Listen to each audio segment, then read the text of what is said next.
Dusty, is it true that some kids at Heartland only go 4 days a week? Kindergarten through 4th grade only goes 4 days a week. It's pretty great.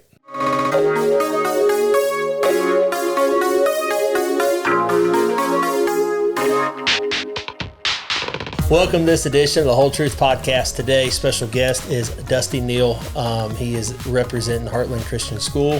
And Dusty, take a second and introduce yourself. Yeah, I'm Dusty Neal. I'm the elementary principal and athletic director at Heartland Christian, and I'm thrilled to be here. So tell us a little bit about your family and kind of how you ended up at Heartland. Yeah, so my wife and I have 3 kids.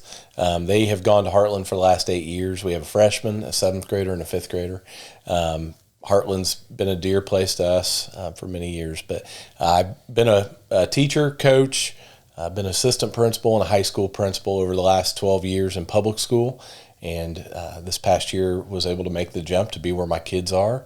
And it's amazing what's going on at Heartland, how the Lord is just really growing that place, and I'm grateful to be a part of it. Yeah, so I always try to tell the story real quick. Did you ever know Nick Fiano? Yeah.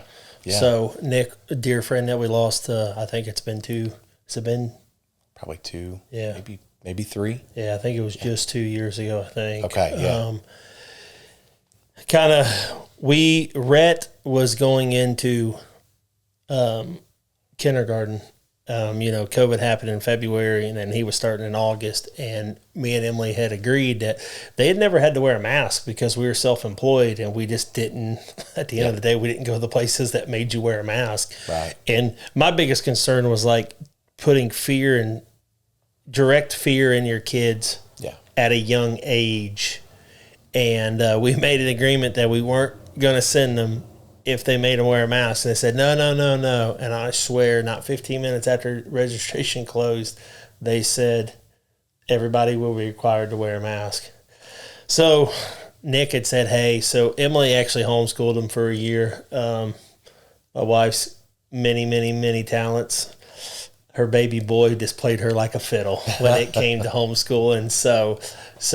And we look back, and I tell her that we don't regret that extra. I said, that's an extra year you spent with them. So we reached out to Heartland, and I mean, we were sold on it, instantly. And I mean, my kids, they love it. All 3 of them, you know, even if my middle one may have been my middle one's a little hard-headed, and the first few days was a little rough.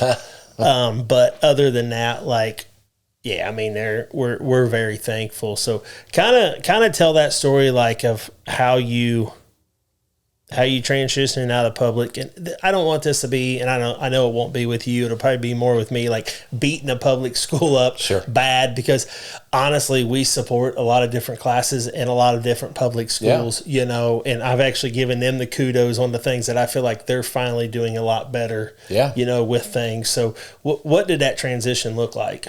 Yeah, absolutely. So probably 2 years ago, I was on the board for Heartland. Okay. And about 2 years ago, Scott came and said, hey, what do you think about making the jump, coming over to Heartland? And we thought maybe once the second building was built, that was the conversation that he and I had. I can't remember if he started or I started, but it was like, okay, how could we make this work? And then last January, he came to me, he said, I'm ready for you now. We don't have the second building built, but we're busting at the seams. I've got to have somebody. And so, my wife and I prayed about it, talked about it, sought out some wise counsel, and it was like, okay, it's time.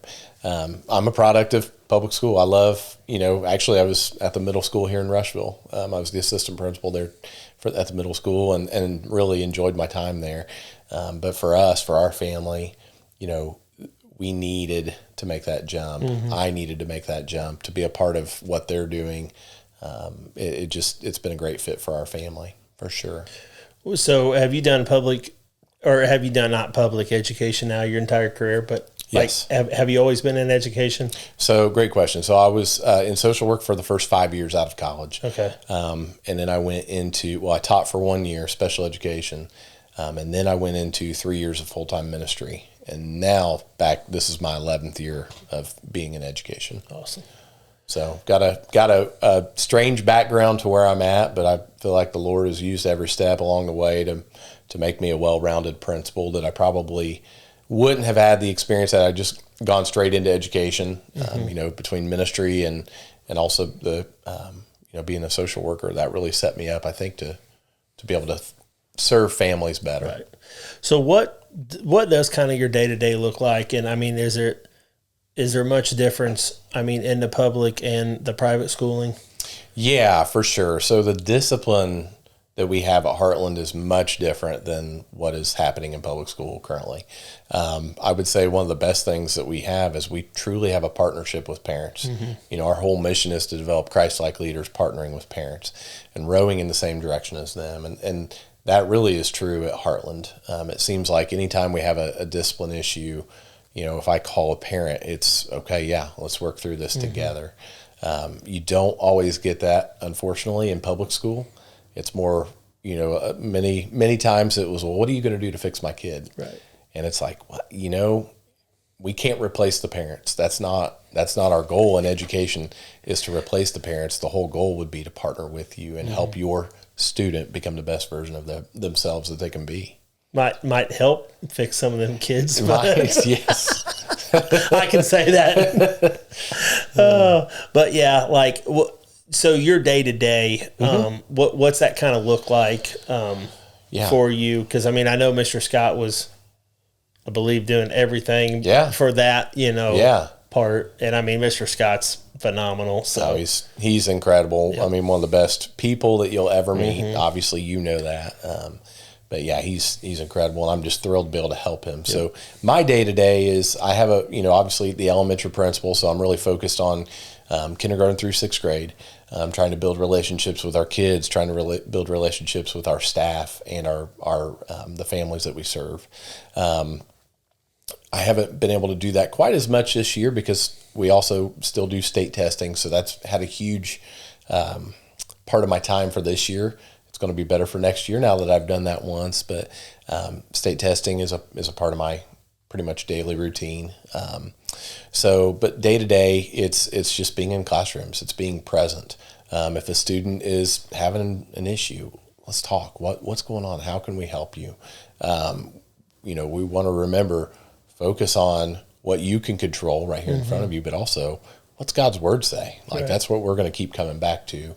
And so that's kind of the day to day, nuts and bolts. The athletic director side, I'm scheduling events and making sure we have people lined up to work events and making sure the schedule is set for next year. That's one of my goals before summertime, and we're getting close.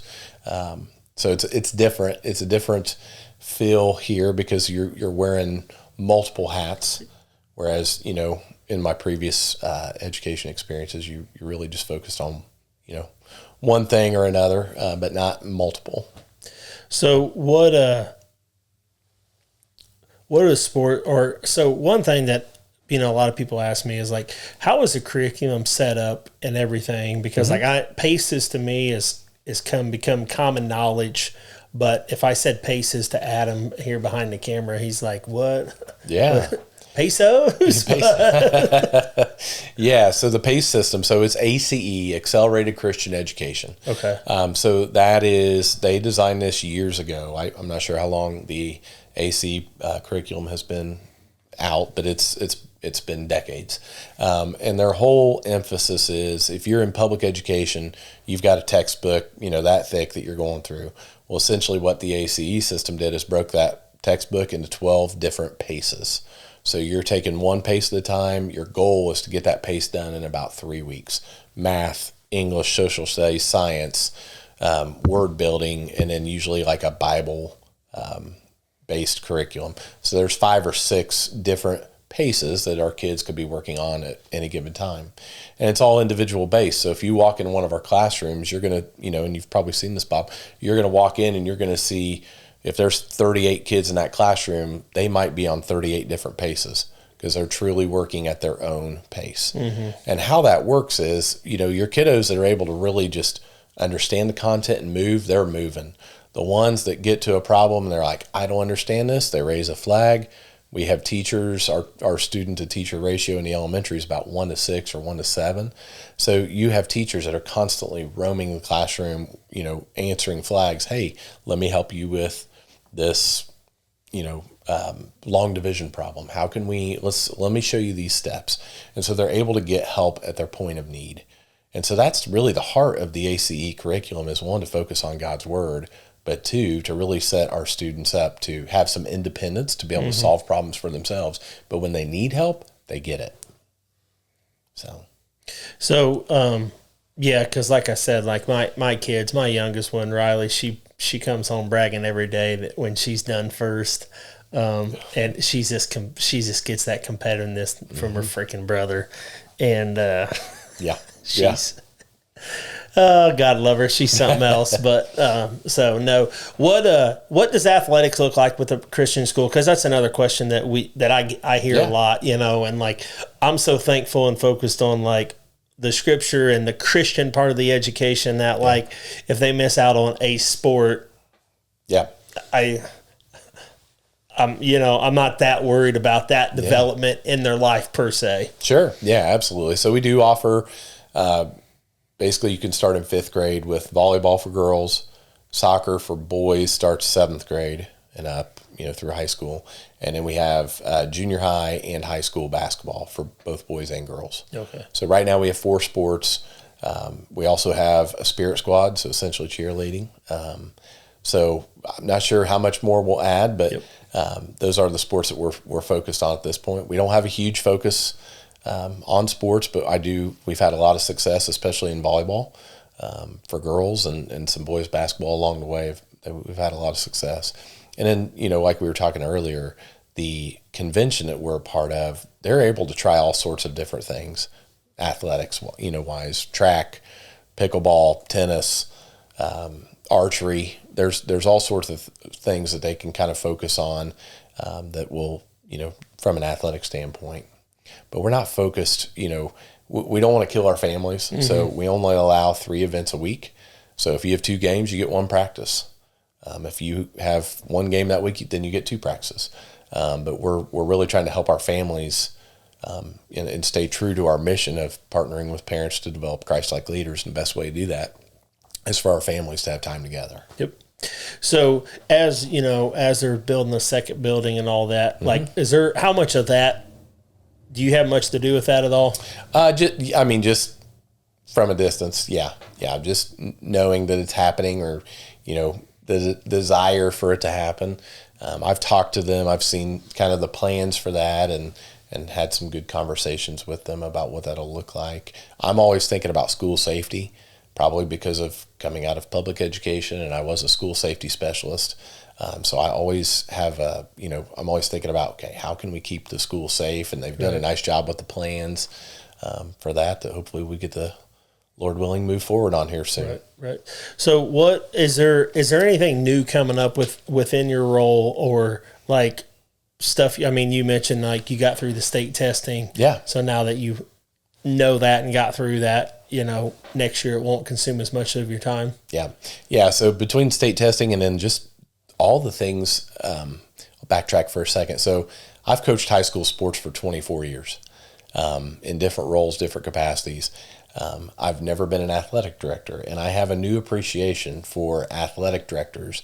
I can't imagine having more sports than we do. It's crazy, like just scheduling refs, scheduling concessions, scheduling all of these things, making sure we have everything lined up. Do we have what we need? It's kind of crazy. So even building the schedule, when I got there, I started July 1st, building the schedule for the upcoming year. I'm already going to be ahead of the game because our fall schedule is completely built and our winter schedule is about 3/4 of the way built. So those things, the state testing, those things are things that I put a lot of probably emphasis and time into this year that I won't have to put as much because I've been able to do it on the back end heading into next year. So when it comes to state testing, like how does that work? Because like I was just talking to some friends that they do homeschooling and they go to co-ops and kind of educating myself on some of that. But the one friend even mentioned, they're like, some of these kids on this homeschooling and this co-oping, like they're really not progressing like they should. And, you know, I'll be the first one to say that we need to keep the government out as much as possible. Sure. But I also understand that you should be able to read or write at a certain, you know, sure, because you're going to have to get out in the real world one day. And, you know, yeah, I need people that can read and write to perform a job. So, yeah, absolutely. So I would say with state testing, it is one of those necessary things. It's part of, since we've received school vouchers now, Yep. it's part of what we have to do. It's not going to be our whole emphasis. We're not going to focus a terrible amount on the state testing. We encourage our kids to do the best for God's glory. They're representing, you know, themselves, their families, our school, but they're representing God. And so anything you do, Colossians 3 talks about, anything you do it for the glory of God. And so we really try to hone in on that, but it's also not like hindering our growth. If you look at our testing scores, I don't know, they're probably not the best in the world. Our kids are still on pace. If you look by the end of our kids, our graduation rate is outstanding. Our dual credits that our high school kids are able to get, meaning they're enrolled in both high school and college, incredible. And our GPAs are incredible. You know, by the time they're in high school, they're really in a really good place for whatever's next, whether they go into a career or college. I feel like we're setting our kids up for success. So one thing that Nick Fiana really encouraged me to look at and everything was like, he's like, they set the kids up for success. And you mentioned earlier a little bit about like problem solving, but kind of what other structure that does Heartland's system kind of have that really does set them up for success in really different aspects? Yeah. So one of the things I love about Heartland is there is daily goal setting. So our kids, starting really in third and fourth, a little bit in second grade, but your kids right now, even third and fourth grade, they're setting daily goals. Yep. So if it's, you know, most of our paces, they want to do 4 to 5 pages in a pace. Our kiddos are setting that. Teachers are overwatching that, making sure that goals are appropriate, you know, making sure they're hitting from 20 to 25 pages, depending on the student, depending on the schedule. But they're setting those daily goals. And when those goals get done, they're checked off by a teacher. I think if you're doing that in second, third, fourth grade, how incredible is that to think about as a business owner? I've got somebody that's driven, they can set goals, that can actually reach those goals because they know what to do. And I know it's very minor, you know, in second, third, fourth grade, but you're developing habits Absolutely. that will help carry you into your adulthood. And so that's been one of the biggest things for me, has just been, wow, okay, we're actually setting daily goals, which lead into weekly goals, monthly goals, and overall a whole school year of goals. So that's one of the things I think I've been most impressed with. And again, our kids have gone there for 8 years, but I haven't really seen the nuts and bolts of it until actually being there and seeing this. And it's like, oh, wow, okay. So, you know, I think between that and then the leadership stuff that we do with junior convention for our 9 to 12-year-olds, and in our regional and international convention, student leadership convention, you know, you're really setting them up to try and explore new things, but also tasking the student themselves with developing some of those leadership skills. We had an 8th grader who placed really high, had no idea, but just because of his communication and his participation, he had a lot of success at this regional convention. He got second place overall in that category. Wow. And it's like, he was blown away. His mom was sitting down just close to us, and she was blown away like, wow, okay. I think we're setting our kids up to have a lot of success for the long term, not just here in the present. And I think, you know, coming back to, and there are so many good public educators. Right. And there are so many good public schools. Honest to goodness, there is. But I think that's one of the advantages is, one, we put God first, and 2, we're developing kids that want to do things bigger in life. And I'm not saying public school doesn't. I'm just saying, like, the opportunities that we're affording our kids are not opportunities that you can get in most public schools at this point. Right. So, yeah, I was going to say, like, the whole goal setting, like, our kids have goals they, we don't play sports. We show calves, which be a lot cheaper to play sports. But like, I know my son and my daughter both set goals, and I'm like, yeah, I'm going to be that weird nerdy dad. Like you're going to do it. It's just, and they just, and honestly, I didn't even know they set goals until Mr. Scott told me. Yeah. So that's pretty bad as a parent. I wasn't even super aware of that. And then you reminded me. And and I'll ask the kids sometimes, hey, how'd your goal setting go? And, that kind of stuff. But it's, what I like about it is just, that's just naturally what they're going to do. So like, they don't think any less of it, and we've all can set back at teachers that we had, that really, changed the trajectory of our lives, So, and it's, like I said, man, like Mr. Scott was so nice the other day. He reached out and he's like, hey, let me know the next time your kids are showing their calves close to home. Yeah. He goes, I really want to come and see it. And I was like, man, that was pretty cool that he cares enough to send that. And he goes, man, I've been meaning to say something to you for a while. So I sent him a quick video of the barn that we built. He's like, oh, wow, this is really cool. Yeah. He goes, I might just come out one Sunday afternoon or, one Saturday afternoon. I was like, yeah, that's fine, And that's another thing, like, the smallness of that school, and just the teachers and, I guess you get a whole nother level of respect for teachers. When you're a kid, you're a punk, and I've reflected back to like Mr. Orm, the Rushville Ag teacher, like, what he did for my life, when I got a little older, but like now as a parent, like you just look at them teachers that, they're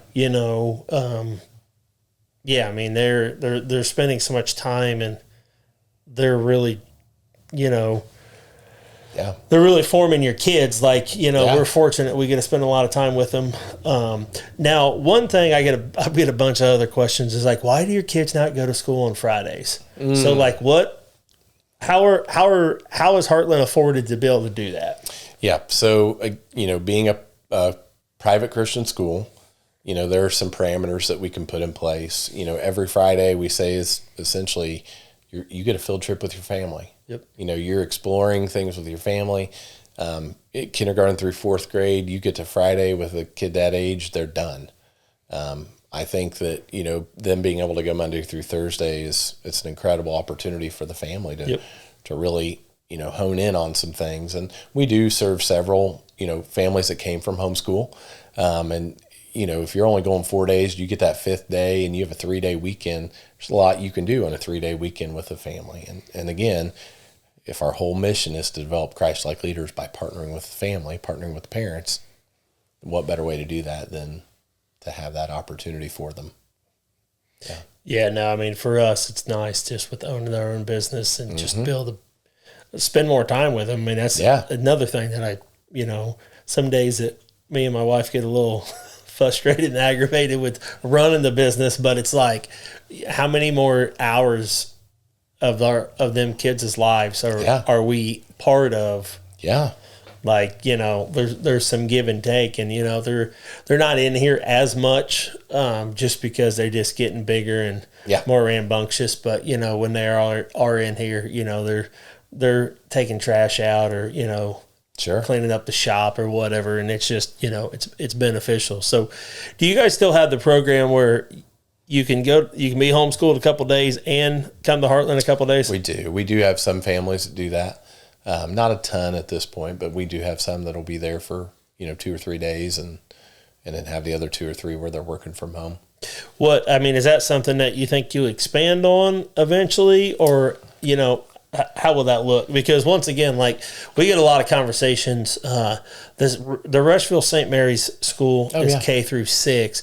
They've like picked back up the pace. It wasn't that many years ago they were talking about like shutting it down. Now it's similar to Heartland where it's busting at the seams. We have friends that one of their kids or 2 of their kids are in St. Mary's and the other one's in public school because the class of the other kid is full, So what does that look like?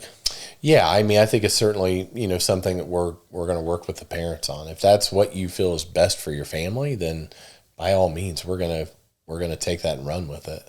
There's not any parameters that say that you can't do that. Okay. I think, again, holding to our mission, then that's what we would do. If that's what's best for your family, by all means, do it. So how big a area does Heartland draw from? Because that's floored me when people's told me. Yeah. So we are in, I believe it's 7 counties drive to us at this point, which is pretty crazy to think about. Our furthest one's close to an hour away. Right. We've got a family that drives, and actually the dad is on staff with us, so they drive, approximately 2 hours a day, like 50 miles round, 100 miles round trip to be a part of the Heartland family. And I think that's just it. Like it is a family. It's more than, a community. It's a family out there. And my wife and I have seen that, been embraced by that. Just are so grateful for the people like Scott and the rest of them who just have loved on our family for years. Yep. Absolutely. Yeah. What does, man, I had a really good question, and then I totally lost it. I don't normally do that very often. So yeah, man, that one's rough on me, I guess. So what is, kind of tell a little bit of the Heartland story. Just like how it got started from your perspective, because I think, to me, that always gives me chills. Like the first time Scott told me the story, I'm like, oh, wow. Yep. So 13 years ago, we're completing year 13 right now. But prior to that, about 13 years ago, Scott had 5 businessmen that had approached him and said, hey, we want to bring a Christian school to Newcastle. And Scott's like, you don't want to bring a Christian school to Newcastle. Christian schools weren't doing well at that time. But they met in that upstairs conference room, and they just talked. And they decided, walking away from that, we'll take 2 weeks and we're going to pray about this, and we're going to see what the Lord does. And so they all walked away, and they came back 2 weeks later, and it was very clear, yes, we need to start a school. And so they started a school. That first year, they had 26 students. They used 2 classrooms, essentially, and they would roll out tables for lunch into the gymnasium and roll them back. And at one point, somebody asked Scott, do you think we'll ever get to 50 students? And he jokes, being the man of great faith that he is, he says, probably not. But probably by year 3, they were over 100 students, and they built that new addition on. And then, from there, it's just grown, and here we are right now at 270 students. That's families that have made a conscious effort to say, we want to partner with Heartland and help our kids grow into Christlike leaders.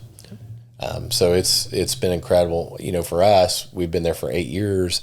It's been neat to watch that change even in that 8 years. I can remember when that very first year I had left my job. I'm from Tri-High, not too far from here, but I had left coaching there to go to Muncie, and my wife and I were like, well, we can't send our oldest daughter back. She was going into 2nd grade at that point, and so we heard about Heartland through a couple that were some of my old youth leaders. And we went, and we're like, what is this place? Like, this is kind of crazy. And we took it. We're like, okay, we're going to do this 1 year at a time and just see what develops. And eventually we just fell in love with it and what the heart is there. Right. For sure. Yeah. I've got a stepmom that she says she's Catholic, but she's been in Indiana for 30 years with my dad, and I've never seen her step foot in a Catholic church, but she's like, she's even paid compliments. My dad used to compliment me and Emily every time he went to a school program. Thank you so much for doing this for my grandkids. I'm like, selfishly, I'm not doing it for you, Dad. I'm doing it for my kids. But even my stepmom was like, I would look at something different if your brothers, I've got 2 half brothers, they're in their 30s now. Holy cow, that's kind of crazy to say out loud.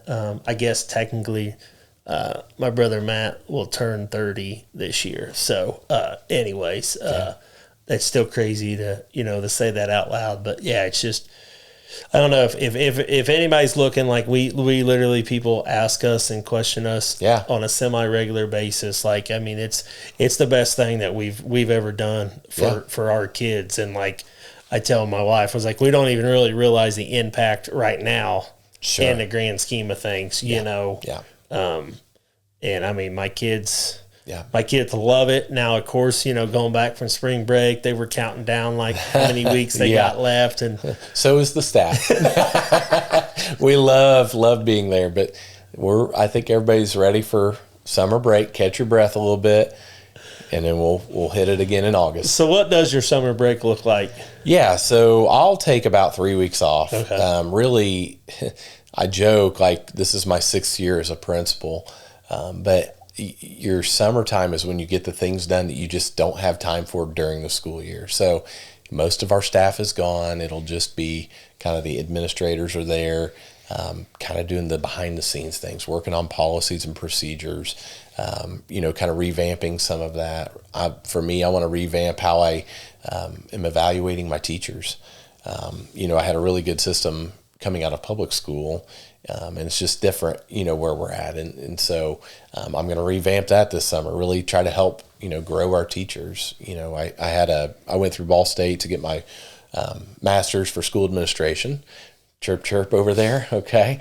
But I went there, so I got really good insight of, you know, what it looks like, you know, to build a rubric. How do you evaluate your teachers? And I had some really good feedback one time because I'm a rah-rah guy. I'm a cheerleader. I love supporting staff.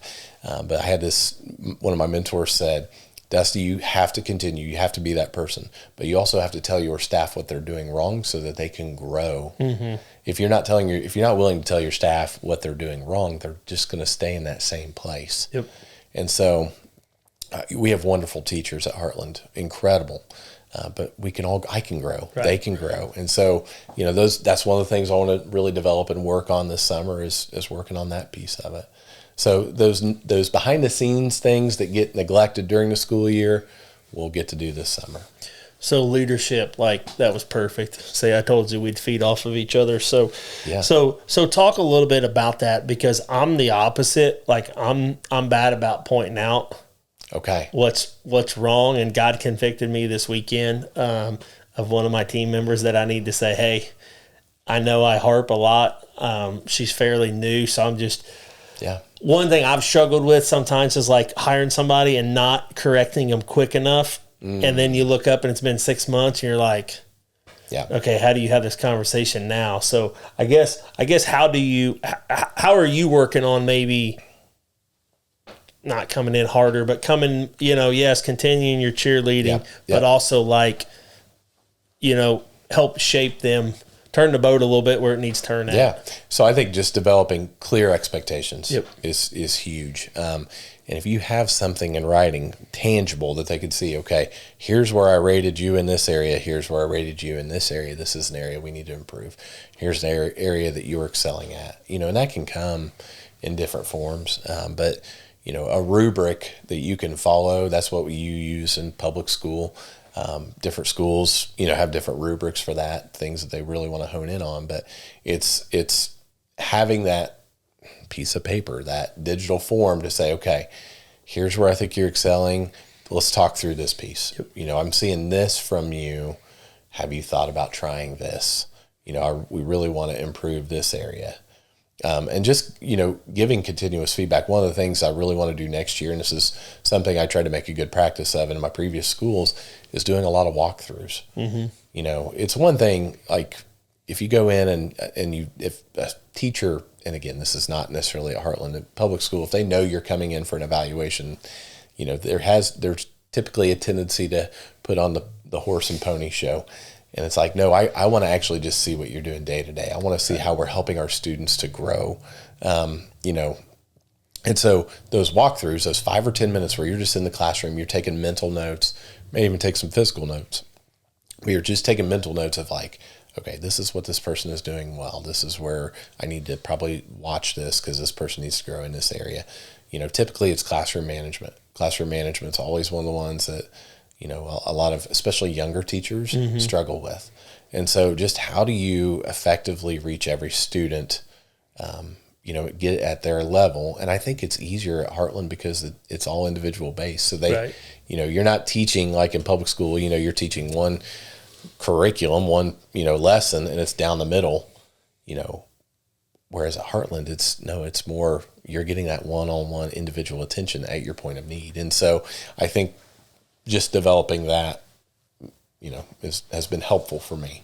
So when it comes to that curriculum, and I should probably know the answer to this, I don't necessarily, is there more of that when they're younger, a little bit more of that standard teaching from the whiteboard? Great question. Yes. Chalkboard, if, to age me a little bit kind of thing. Yeah, absolutely.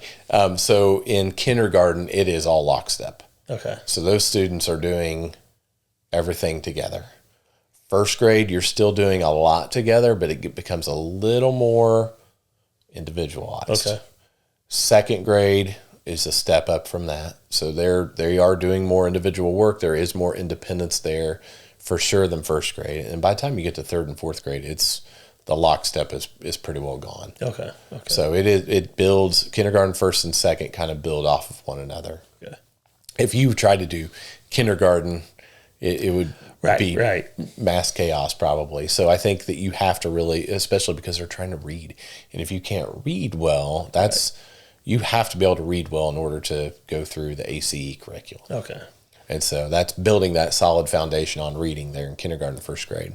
So one thing that, I catch my kids, like they're always reading their Bible. Mm-hmm. Sometimes I'm like, what are you doing? Like, I'm reading my Bible. And I was like, holy cow, I was getting ready to yell at you because you didn't have something cleaned up, So that's another thing that I'm so appreciative. It's just a kind of it's just an automatic almost for them, and I love when, I love like coming out of church and they're like, Dad, we learned this today in Sunday school. And, we learned this last week at Heartland. And I'm like, they're like, it's so cool. I'm like, yeah, there's only, the Bible's big, don't get me wrong, but there is still a lot of, Sure. things that cross over. So to me, and kudos to you guys. Cause like Rhett, with the class that he's in, we attend Brandywine in Greenfield. Oh yeah. Like the teacher, it's so funny. If we go to first service, it's this real young tattooed up guy. And then if he goes to second service, this lady's got to be 85. Okay. But and it's so cool that Rhett is learning from both of them people. Yeah. Because I'm not going to be judge. I know some people will be like, oh my gosh, there's somebody with tattoos, teaching your kids at church. I'm not that way, but it's so cool that he gets taught the Bible from such a difference, Love that. And they always brag on him. They're like, he's so sharp. Yeah. They're like, you guys do a lot with him at home. I'm like, no, I can't take credit for it. Heartland could take credit for it, but I can't, because he just knows so much, so much of the Bible and just, and he studies cows when he's at home. So please forgive me, but that's his other love. So, but any words of wisdom, any way we can support you, for our listeners, but like I said, any way Hoel Roofing, can support you guys. Yeah. Well, I would just say, first off for the listeners, if anyone has questions, they want to come see the school, we do lunch and learns every month. So we community partners come in, and they get a tour, they get a lunch and see what we're all about and who we actually are. So anyone who wants to do that, we would love for them to come. I would, from the whole roofing, you guys have been so generous and we're so grateful for everything you've done. I would say, prayers, praying as we discern how to move forward and how to get that second school built back behind. That's, it's still a process. Right. So we're trying to figure out all the obstacles that we need to tackle. But by God's grace, we'll get through them. I just want to thank you for your time, sir. Yeah. Thank you so much for having me today. This is awesome.